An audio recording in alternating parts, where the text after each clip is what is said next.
Hey there, I want you to think about the last thing you bought online. Maybe it was something cheap like cat food or dog food for your fur baby. Or maybe it was, say, a ticket to our upcoming retreat. What pushed you over the edge to buy that thing? Sure, there were likely some great images that caught your attention. Maybe the copy really emphasized that product's benefits and how it could improve your life, or I guess your pet's life in this example. But would you have bought that product if it had no reviews and if you were the first person ever to buy it? Probably not, right?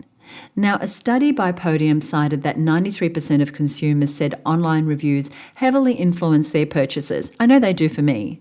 And another study by Bright Local found that 79% of consumers trust online reviews as much as personal recommendations. Yeah, those numbers are crazy, right? Incorporating social proof, what other people think, into your marketing is simply a must-do at this point. And I'm sure if you're listening to this podcast, you already know how impactful social proof is on your buyers. But even if you know they matter, that doesn't mean that right now you are collecting good testimonials for your business, which makes sense to me because asking for testimonials, asking for reviews of your products and services can feel really awkward. And you can usually end up with a line or two saying, yeah, this was great, it helped me a lot, which isn't exactly the most compelling sales pitch. Those sorts of testimonials won't convince others that they should also be buying your product or service. So how do you get those mouth-watering testimonials that make your future clients go, OMG, that really helped. I have to get it for myself? That's exactly what we're talking about on this episode of the Her Business podcast. So stick around to find out the different types of testimonials you should be collecting depending on your niche and the products or services you're selling, the elements that go into making a testimonial not just good but great, and the 6 questions you should be asking to get those reviews out of your clients.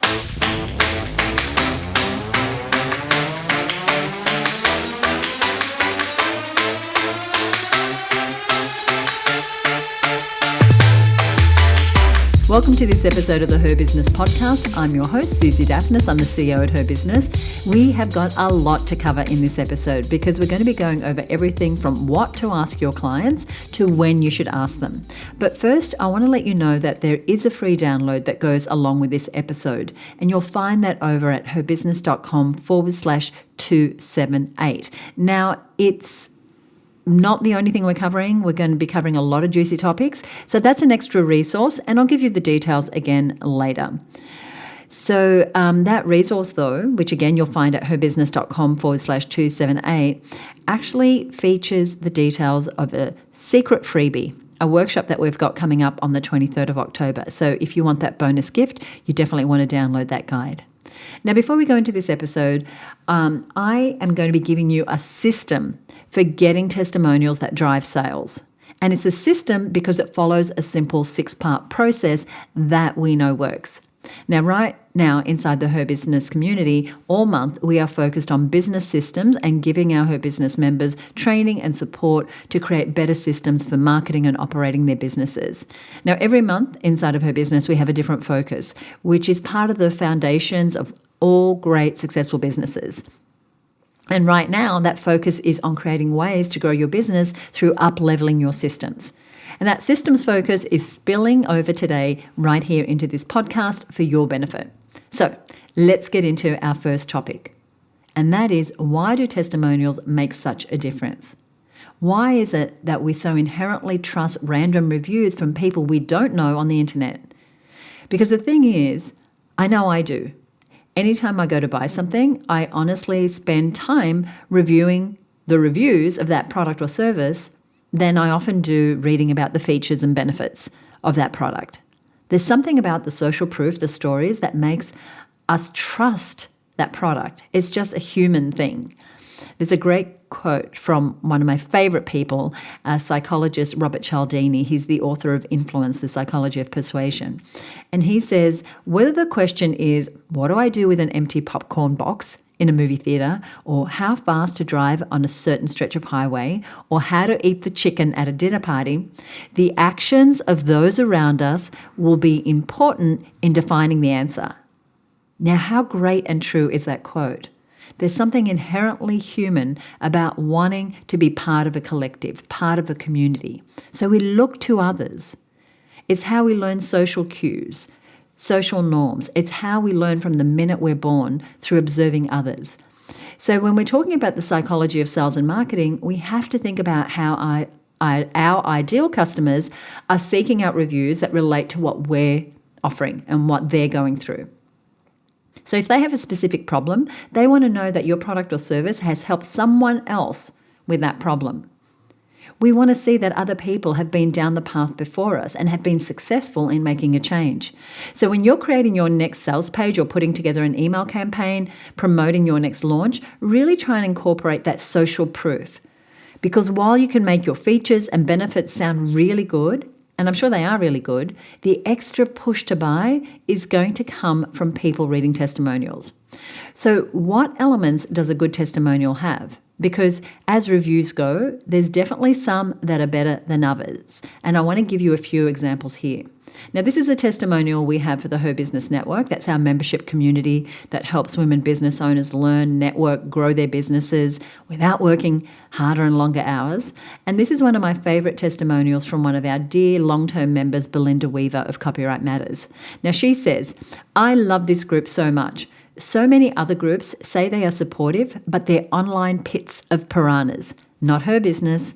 I am less susceptible to wobbles when I have the skills I need. So all the training in her business is pivotal.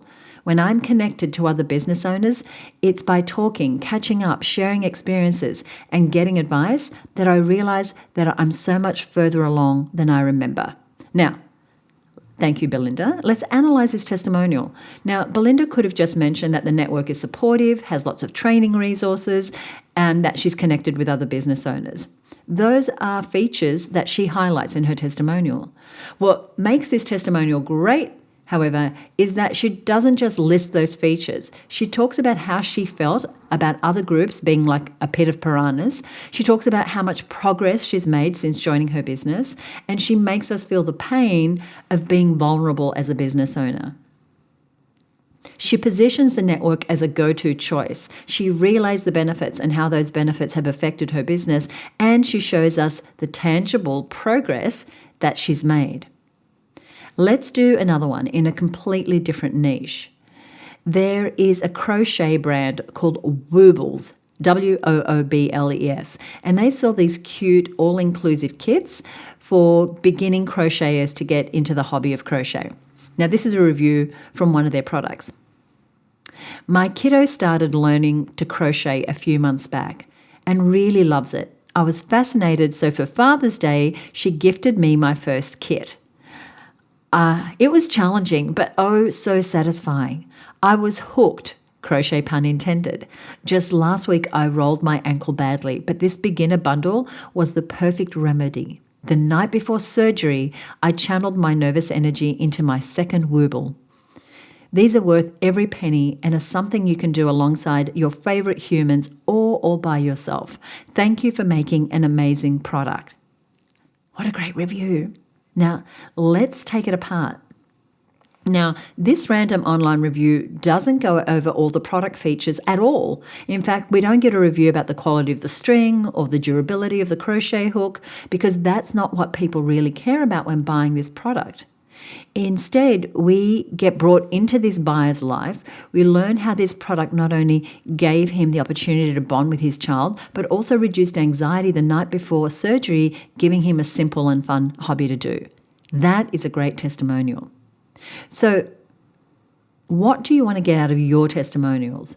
I believe there are 3 major elements that make a good testimonial great. The best ones are those that are specific, emotional, and tell a story. So it's not enough to just say, "She was wonderful." We need the details. What was going on before? What wasn't working? How did you make it better for that client? What's different now? So let's talk about specificity. Instead of the vague, "She helped me, she was great," we instead want, "She helped me increase my revenue by 30% in 6 months by focusing on my email marketing strategy." You see, it's all about the details, the statistics, and specificity, if I could just say it, should be used the most in certain industries or niches. So if you're running a bookkeeping service, or if you're in marketing, you're a personal trainer, or you run a membership that helps someone increase their online presence, the numbers will speak for themselves. People want to hear about tangible results. But if you're in the crochet business, the numbers may not be as impactful. But what is impactful in all niches is the next element to a great testimonial, and that is emotional impact. This is where you want to hear about the before and after. How are they feeling before they worked with you versus how they feel now? That's when you get the relatable feelings.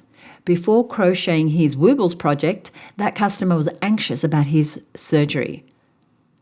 After, he was able to take his mind off the stressful thing happening and connect with his child. Or in the example we gave earlier with her business, Belinda felt like online membership communities were quite literally predatory. She called them a pit of piranhas. But after, she found community, connection. She realized how much progress she was able to make inside of her business. The emotional shift from before to after is the key to a great testimonial. This is going to make your product or service seem like the answer to a certain problem. Okay, so we've done 1 and 2. Let's now talk about the third major element to a great testimonial, and this one is my favorite. Storytelling. The best reviews are the ones in which the reader really connects with you, the writer. They feel seen in what they have experienced. They relate to the pain points that person went through, and they desperately are seeing the relief that person was able to find. So a great testimonial is going to take your reader on this journey from where they started, the turning point they experienced with your help, and what life looks like now. So let's do another example. You tell me which is better. I know this is a podcast, I'm not going to hear you, but I'm going to sense your response. Which is better? I learned a lot from Susie and she provided great services. Her products gave me what I needed and I was able to grow my business. That's option 1. Versus option 2. I didn't know how to keep my business growing. I just kept hitting plateaus and was so overwhelmed. But after working with Susie, I realized that I had the ability to expand by adding a high-ticket product and hire my first team member. Now I'm not only making more money, but I'm able to turn off my computer at 5 p.m. and have the rest of the day to myself. Now, obviously the second one, right? Yes, I see you. You're nodding where you are. Where the first option is still a positive review, the second example brings in specificity with the new achievements, emotional impact with the pain points this person was experiencing, and the storytelling. Going from being stuck at a profit plateau to no longer worrying about money and having more free time. Those are the types of reviews and testimonials that you'll be getting when you incorporate the 6 questions.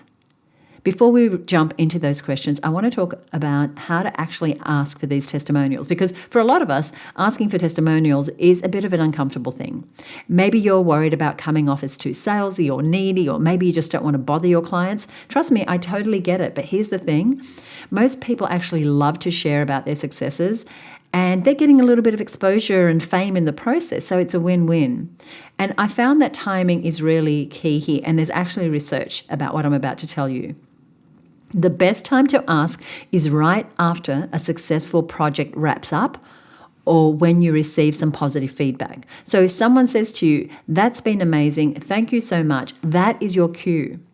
Or if you have an ongoing relationship with that client, still try to time the request when makes the most sense. If you help them with a recent ad campaign, for example, if that's your business, once it's wrapped up, ask for that testimonial. Or if you're providing ongoing bookkeeping services, you can ask for the testimonial once the next fiscal quarter has wrapped up and you've presented them with some reports. One of the best ways to make it easy for your clients is to simplify the process. Now, you can use a short email template or even make a Google form survey. You could get on a quick Zoom with them, a little more confronting for some people, but you want to kind of systemize this and make it easy. And that's where knowing what you're going to ask in the first place really comes in, and that's where these 6 testimonial questions come in. And as I mentioned, there is a guide over at herbusiness.com/278 that will give you those questions that I'm about to give you too. But I'm going to walk you through them. So these questions are going to help you guide your client to share the transformation, the before and after, big or small, that they experienced And if you're still not keen on the idea of asking, here's a secret. When you frame it as something that really helps others, people are more likely to help. They want to see others succeed too. So let's jump into the questions. Now, these questions were part of a podcast episode that I did with my co-host on the Content Sell Show, our other podcast, with my friend and co-presenter Michelle Falzon. And now, if you don't listen to Content Sells, you definitely want to check it out because it's a treasure trove of marketing training. And I'll put a link in our show notes so that you can find the show, or you can just search for it at Content Sells. So the first question is an easy one. Who are you? Here you want to get the specifics and be as tangible as possible. Ideally, if you can snag a photo or video of the person, even better.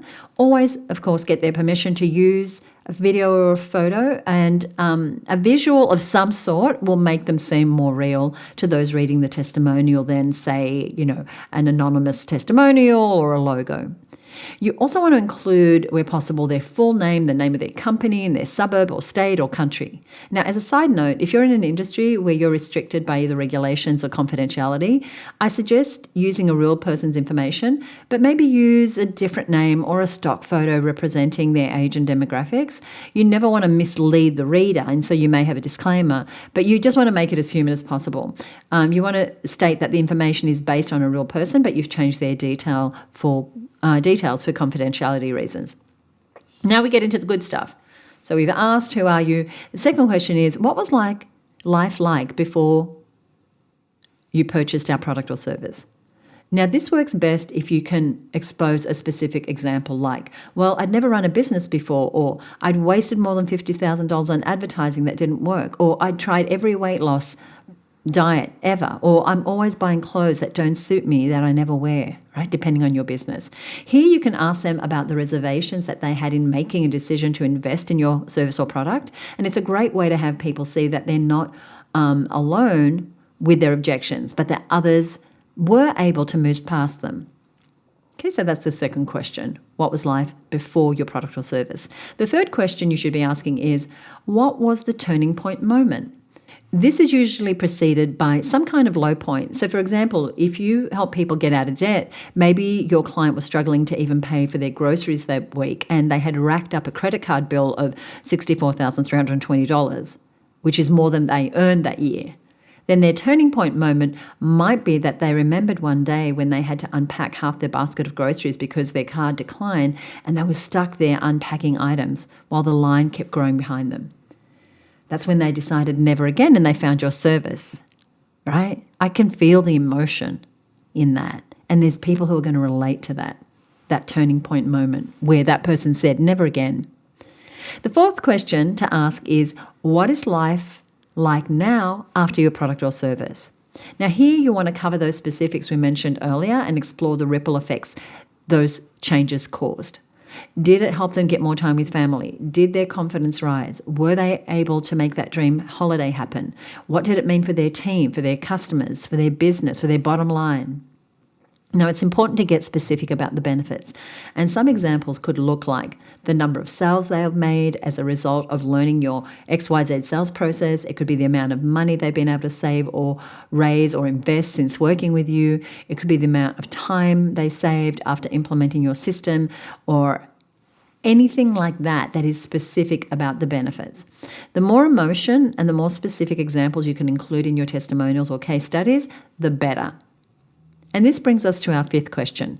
What would life have been like if they didn't have your product or service? And this is a really important one because it propels people into a future where if they don't make a change, things are likely to not change or get worse. Now, this one is going to paint a really compelling picture for new prospects by creating a stark contrast between where they are now and where they might be if they hadn't made the change. So it's important because your prospect is right in the same position when they're reading the testimonial. They're thinking about making that change. Make sense? And the final question to ask is, who would you recommend this product or service to and why? So always ask your client directly who they think would benefit because they will most likely mention people that fall into your target audience. Now, this provides a strong endorsement or recommendation for the potential clients reading the testimonial, and it talks directly to them and their situation. So, if they're a mum of small children, or if they're over a particular age, or if they hold a particular position in a company or have certain responsibilities. So that question again was question number 6, and that was, who would you recommend X product or service to and why? Now, there are some common roadblocks when it comes to asking clients for testimonials. What do you do if you ask and then it's crickets? Now, non-responsive clients are a reality. People are busy, but don't let it discourage you. Sometimes people are simply just that. They're busy. It doesn't mean they don't want to help. And I highly recommend following up once you've made the request. Follow up a week or 2 with a gentle reminder. And asking for feedback and testimonials isn't you being pushy. It's about giving clients the chance to share and celebrate their success and help others to do the same. So I want to talk quickly about formats before we wrap up this episode. And testimonials can come in all different formats, written, video, and sometimes even audio. And I found that written testimonials are the easiest to collect and to share. But if a client is willing to record a quick video, do not turn that offer down. A video testimonial can be absolute gold because they're more real, they're more authentic, and it's a different way to connect with that client than a written, a photo with some text. And that can be what pushes that customer or client to buy. They can see that person is a similar age or gender, or they're a real person, they live in a home that's like theirs, etc. It creates more relatability.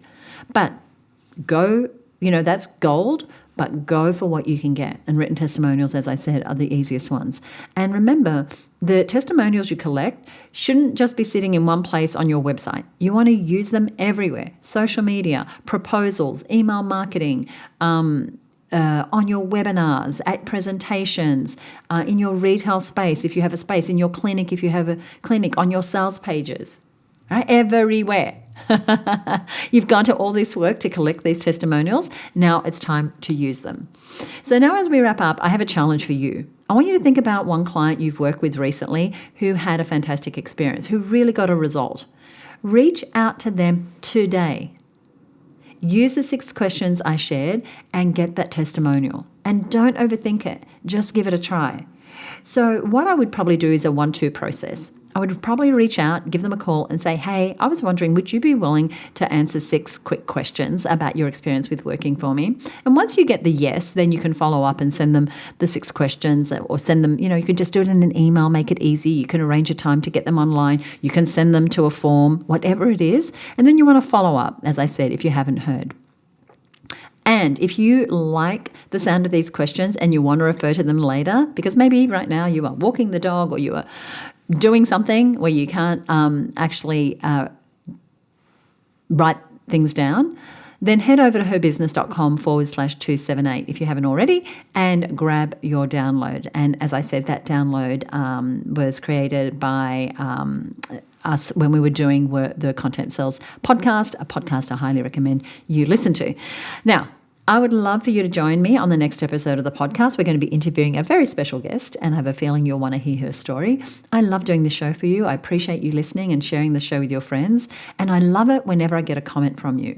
So if you enjoyed this episode, let me know. You can email me at podcast@herbusiness.com. You can direct message me over on Instagram. You'll find our account over at herbusiness. And you definitely want to follow that account because we are always including little quips and tips for business owners. And if you're new to the show, be sure to subscribe. Just hit follow or subscribe wherever you are listening. Now, if you want to be my bestie and you enjoy this episode, please head to Apple Podcasts and give us a rating or review. It really matters to podcast hosts to get those reviews, because it means that when someone is looking for a business podcast, they're going to see all this social proof, all these testimonials, right? And you can use some of the tips that I mentioned here today. Join me next time right here on the Her Business podcast. Thank you so much for listening. Bye for now.